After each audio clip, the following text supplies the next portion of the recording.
तो बच्चों आज हम डिस्कस करने वाले यूकैरियोटिक प्रकार की कोशिका और प्रोकैरियोटिक प्रकार की कोशिका में क्या अंतर है।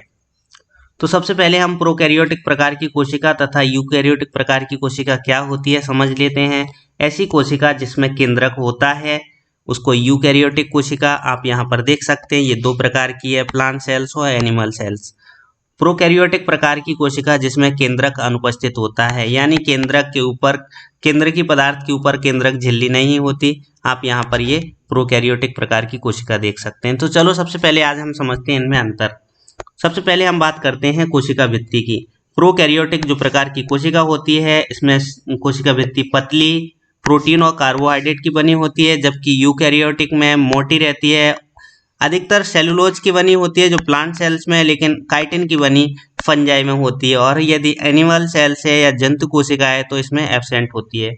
माइटोकॉन्ड्रिया जनरली इसमें एब्सेंट होते हैं, जबकि यूकैरियोटिक कोशिकाओं में उपस्थित होते हैं। राइबोसोम अगर हम बात करें तो प्रोकैरियोटिक प्रकार की कोशिकाओं में 70S प्रकार के राइबोसोम होते हैं, जिनकी सब यूनिट 50S प्लस 30S प्रकार की होती है, जबकि यूकैरियोटिक प्रकार की कोशिकाओं में 80S प्रकार के राइबोसोम्स होते हैं, जिसकी सब यूनिट 60S प्लस 40S प्रकार की होती है। आप यहाँ पर ये प्रोकैरियोटिक प्रकार की कोशिका और यूकैरियोटिक प्रकार की कोशिकाओं के टाइप भी देख सकते हैं।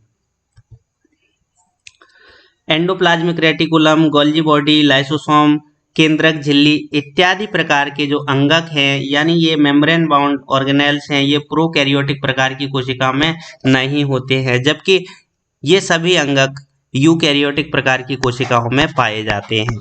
इसके साथ ही हम डीएनए की बात करते हैं तो इसमें डीएनए अकेले सूत्र के रूप में होते हैं, जिसमें हिस्टोन प्रोटीन अनुपस्थित होती है, जबकि यूकैरियोटिक प्रकार की कोशिकाओं में डीएनए हिस्टोन प्रोटीन के साथ गुणसूत्र बनाते हैं। प्रकाश संश्लेषण की हम बात करते हैं तो प्रोकैरियोटिक प्रकार की कोशिकाओं के थाइलेकॉइड में फोटोसिंथेसिस होता है, जबकि यहाँ पर विकसित प्रकार के क्लोरोप्लास्ट होते हैं। श्वसन की यदि हम बात करते हैं तो श्वसन प्लाज्मा झिल्ली के द्वारा होता है, यानी इनमें मीजोसोम्स बनते हैं, जबकि यूकैरियोटिक प्रकार की कोशिकाओं में माइटोकॉन्ड्रिया में होता है। फ्लैजिला की बात करें या कशाविका की बात करें तो इसमें केवल एक तंतु होता है, जबकि इनकी कशाविकाओं में दो केंद्रीय 9 दोहरे परिधि तंतु होते हैं, यानी 9+2 की व्यवस्था रहती है। इसी के साथ हम कोशिका विभाजन की बात करते हैं तो इसमें डीएनए का सीधा असूत्री विभाजन होता है, जबकि यूकैरियोटिक प्रकार की कोशिकाओं में समसूत्री या असूत्री प्रकार का विभाजन होता है। यदि हम सेक्सुअल रिप्रोडक्शन की बात करते हैं तो सिनगैमी प्रकार का जो सेक्सुअल रिप्रोडक्शन या ट्रू सेक्सुअल रिप्रोडक्शन इनमें अनुपस्थित होता है, जबकि ट्रांसफॉर्मेशन, ट्रांसडक्शन और कॉन्जुगेशन प्रकार का इनमें सेक्सुअल रिप्रोडक्शन होता है। जबकि यूकैरियोटिक प्रकार की जो कोशिकाएं होती हैं इनमें सिनगैमी और कॉन्जुगेशन उपस्थित होता है।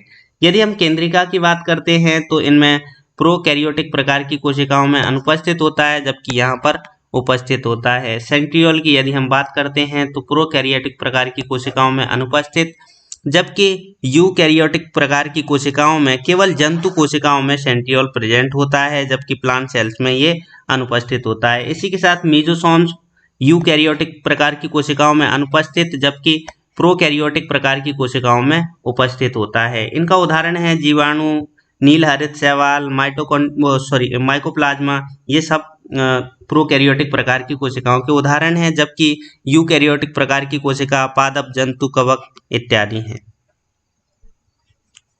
Thank you.